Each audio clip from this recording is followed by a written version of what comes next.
पापमपारे के DC conference hall में district malaria elimination task force यानी DMETF की एक इम्पोर्टेंट मीटिंग हुई, जिसमें डिप्टी कमिश्नर जी.के. बोमजन ने लीडरशिप संभाली। नमस्कार दर्शकों, आप देख रहे हैं अवध टीवी और मैं हूँ आपके साथ बेंगिया जर्निया। इसके साथ दर्शकों, आप सभी को बता दें कि मीटिंग का मेन उद्देश्य डिस्ट्रिक्ट में मलेरिया एलिमिनेशन की अब तक की प्रोग्रेस को असेस करना और स्ट्रेटेजीज को और भी इफेक्टिव तरीके से इम्प्लीमेंट करने पर फोकस करना था। डीसी बोमजन ने मलेरिया एलिमिनेशन को एक हेल्थ प्रायोरिटी के साथ साथ एक सोशल और इकोनॉमिक जरूरत बताया। उन्होंने कहा कि मलेरिया के खत्म से न सिर्फ लोगों की सेहत सुधरेगी बल्कि ये पूरे समाज और इकोनॉमी पर भी पॉजिटिव असर डालेगा।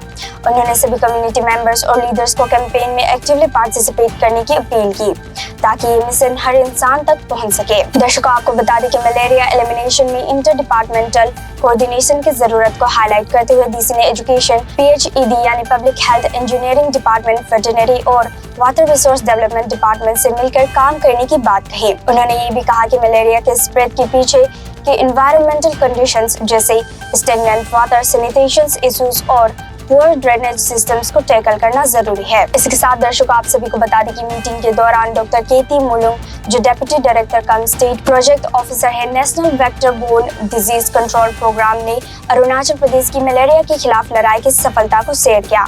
उन्होंने बताया कि राज्य के 14 यानी 14 डिस्ट्रिक्ट अब तक मलेरिया फ्री हो चुके हैं, जो एक बड़ी अचीवमेंट है। दर्शकों, आपको बता दें कि डॉक्टर ताना अरुणालिखा, जो district vector borne disease control programme के नोडल ऑफिसर है, उन्होंने पापमपारे की प्रोग्रेस को शेयर किया। उन्होंने बताया कि नवंबर 2024 तक डिस्ट्रिक्ट में सिर्फ एक मलेरिया केस रिपोर्ट हुआ है, जो बहुत ही इंकरेजिंग न्यूज है।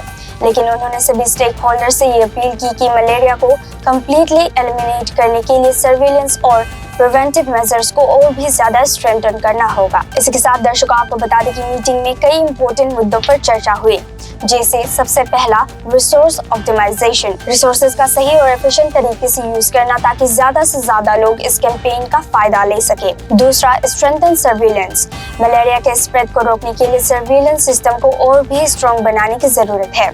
और तीसरा, safe alternatives to harmful pesticides, harmful pesticides जैसे DDT का यूज रिड्यूस करना और उनकी जगह सेफर और एनवायरनमेंट फ्रेंडली अल्टरनेटिव्स को अडॉप्ट करना। इसके साथ आपको बता दें कि ये मीटिंग एक कोलैबोरेटिव एफर्ट थी, जिसका एम था पापमपारे को मलेरिया फ्री बनाना। टास्क फोर्स का ये एफर्ट सिर्फ एक हेल्थ इनिशिएटिव नहीं है, बल्कि एक होलिस्टिक अप्रोच है जो डिस्ट्रिक्ट के लोगों की ओवरऑल क्वालिटी ऑफ लाइफ को सुधारने की तरफ एक बड़ा कदम है। और दर्शकों, ऐसे ही जानकारी जानने के लिए बने रहिए अवध टीवी पर। तब तक के लिए मुझे इजाजत दीजिए। धन्यवाद।